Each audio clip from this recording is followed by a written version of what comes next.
Hello everyone, कैसे आप सभी? आशा करती हूँ अच्छे होंगे। आज का भाई हमारा टॉपिक रहेगा बाल विकास को प्रभावित करने वाले कारक। देखते हैं भाई, बालक जब माँ के गर्भ में आता है तभी से बालक में वृद्धि एवं विकास को विभिन्न आंतरिक कारक कौन से होते हैं भाई? जो आनुवंशिकी गुण होते हैं, माता पिता से प्राप्त होते हैं, क्या है? और बाह्य कारक कौन से होते हैं? जो हमें वातावरण से प्राप्त होते हैं, वो क्या है भाई? वो बाह्य कारक होते हैं। गर्भ से बाहर आने के बाद समाज से प्राप्त हुए जितने भी गुण है वो क्या है भाई? बाह्य कारक में आएंगे, अपना प्रभाव डालते हैं। इन कारकों का संक्षिप्त में वर्णन किया जा रहा है। पहला देखते हैं भाई, वंशानुक्रम। कौन सा रहेगा भाई? वंशानुक्रम और जैविकीय कारक पहला रहेगा। बालक के विकास को प्रभावित करने वाला ये क्या है भाई? पहला प्रमुख कारक रहेगा।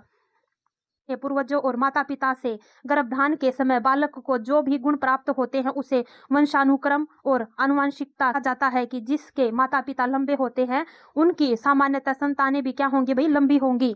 फ्रांसिस गाल्टन के अनुसार मानव विकास में पोषण की अपेक्षा क्या है भाई?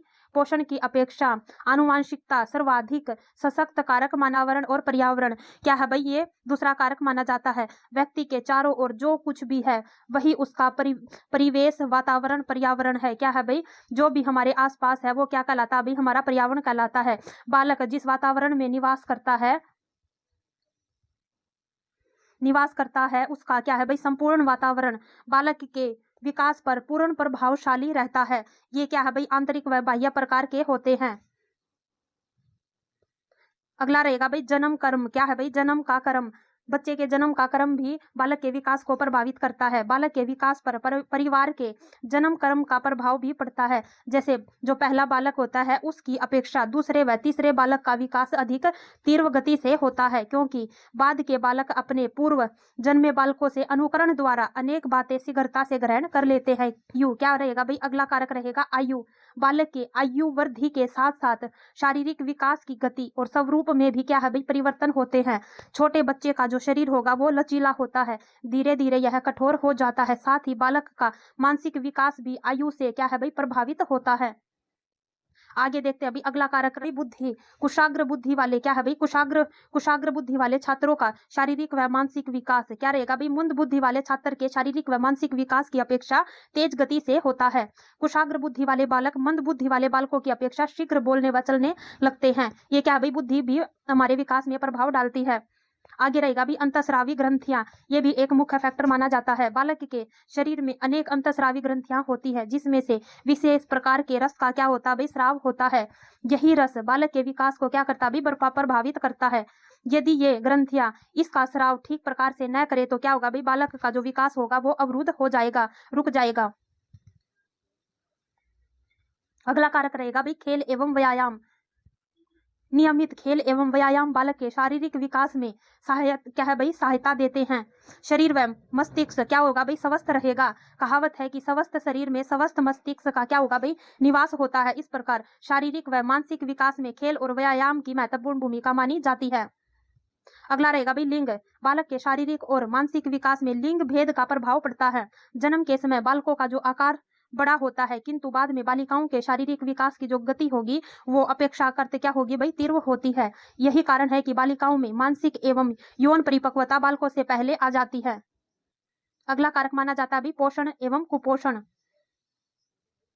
पोषण से अभिप्राय एक ऐसे भोजन से है जो संतुलित मात्रा में व्यक्ति के शरीर में विटामिन, प्रोटीन, कार्बोहाइड्रेट एवं खनिज लवणों की आपूर्ति करता है। बालकों को जब अच्छा पोषण मिलता है वह शारीरिक रूप से स्वस्थ रहता है। जब भी बच्चे को अच्छा भोजन मिलेगा उसका शारीरिक और मानसिक विकास अच्छे से क्या है भाई? अच्छे से डेवलप होगा। साथ ही उसके विकास की जो रेट होगी वो भी क्या होगी भाई? तेज होगी। शारीरिक विकास के लिए पोषण के महत्व को निम्न अर्थों में समझा जा सकता है। पहले नंबर पर रहेगा भी पोषण शारीरिक क्या करेगा भी? पोषण शारीरिक विकास में सहायक है। विकास की जो गति होगी वो भी क्या होगी भी? तेज होगी। रोग प्रतिरोधक क्षमता बढ़ाता है। संक्रमण से ये क्या है भाई? अच्छा पोषण बचाता है। यदि हम कुपोषण की बात करें तो सन 1955 में वाटरलू ने अफ्रीका व भारत के बालकों के विकास पर कुपोषण का अध्ययन करके यह निष्कर्ष निकाला कि कुपोषण से बालकों का शारीरिक व मानसिक विकास क्या है भाई? अवरुद्ध हो जाता है। कुपोषण के निम्न कारक हो सकते हैं। क्या क्या कारक रहेंगे भी? अपर्याप्त भोजन। अपर्याप्त भोजन, खराब भोजन, आहार में पोषक तत्वों की कमी, आर्थिक स्थिति का ठीक न होना, भोजन संबंधित गलत आदतें, आहार विज्ञान के ज्ञान की कमी, अस्वास्थ्यकर वातावरण, अत्यधिक कार्य, परिवार की परिस्थितियां, ये सभी के सभी कुपोषण के कारक माने जाते हैं। उक्त परिस्थितियां बालकों में कुपोषण पैदा करती हैं, जिससे उनका विकास रुक जाता है। वर्तमान में विश्व स्तर पर कुपोषण को दूर करने के लिए कई प्रकार के प्रयास किए जा रहे हैं। अगला कारक माना जाता है भाई भयंकर चोट। क्या माना जाता है भाई? भयंकर चोट या भयंकर रोग।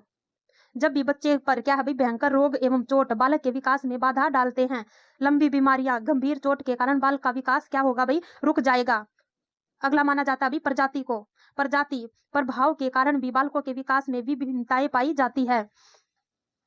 शुद्ध वायु व प्रकाश। शुद्ध वायु प्रकाश न मिलने पर बालक अनेक रोगों का शिकार बन जाते हैं। परिणाम स्वरूप उनका विकास होगा वो क्या होगा भाई? अवरुद्ध हो जाएगा। यहाँ जहाँ शुद्ध वायु और प्रकाश अच्छी तरह से मिलता है वहां बालक का विकास क्या होगा भाई? अच्छा होगा। अगला रहेगा भाई संस्कृति। संस्कृति भी बालक के विकास पर क्या है भाई? प्रभाव डालती है। देश की संस्कृति का भी विकास पर क्या पड़ेगा भाई? प्रभाव पड़ेगा। पिछड़े देशों की संस्कृति और विकसित देशों की संस्कृति वहां के लोगों के विकास को क्या करती है भाई? प्रभावित करती है। अगला और लास्ट कारक माना जाता है मनोवैज्ञानिक कारक। क्या है भाई? मनोवैज्ञानिक कारक माना जाता है बौद्धिक विकास, रुचियां, अभिवृत्तियां, महत्वाकांक्षाओं का स्तर, उपलब्धि, प्रेरणा, क्या है भाई? इच्छा शक्ति और इत्यादि का प्रभाव बालक के विकास पर पड़ता है।